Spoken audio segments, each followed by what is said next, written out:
who should learn computer science? Now, the authors point out that, it might be pretty straightforward that everybody should learn computer science, but they problematize this a bit more because the discourse tends to be around, there's not enough people who can fill the jobs right now, so therefore everybody should learn computer science. But there are many more nuances to consider than just, hey, there's open jobs, so therefore everyone needs to learn this thing. Because if literally everybody was qualified to do it, there would not be enough jobs for everybody to go into that field. But then what about the negative impact on every other field that doesn't require computer science? Here's a quote from page 4. Quote, "While technology careers are one possible endpoint for K-12 CS education, they should not be the only option. Instead, we also need to include vocational training, civic engagement, and creative expression as possible options." End quote. Totally agree with that. Now, a little bit further down in that same paragraph, here's a longer quote that I'm going to read, and it's a really good quote, also from page 4. Quote, "From the perspectives of computational literacies, the cognitive and situated practices which constitute CS are endemic to a particular highly privileged community. These practices have been phenomenally successful,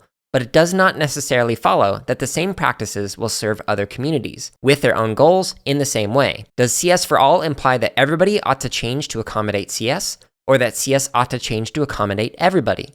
In our view, there are parallels to the claim that standard English is for everyone, both in terms of why the claim is problematic and how we might productively advance a discussion of educational priorities." End quote. So 2 weeks ago, I did an Unpacking Scholarship episode that at the end, on my lingering thoughts and questions, I shared that computer science might be a form of colonization on certain identities or communities or ways of being, or even valuing. So the example that I gave is, are we going to force Amish communities to learn cybersecurity? Or is that a form of colonization if we were to do that? So the way that CS and CT, or in this case, CL, computational literacies, is discussed comes from a place of privilege at times, and might not always consider whether or not a community actually values those goals in the same way. And I keep bringing this back up, but Pedagogy of the Oppressed by Paulo Freire, discussion on dialogue, check out chapter 3 to kind of learn more about the importance of actually engaging in a discussion or a dialogue between oppressor and the oppressed, rather than just making assumptions. And I'll include a link to that in the show notes. This excerpt of the CSK8 podcast was from episode number 111 and is titled Revaluation of Computational Thinking in K-12 Education, Moving Toward Computational Literacies.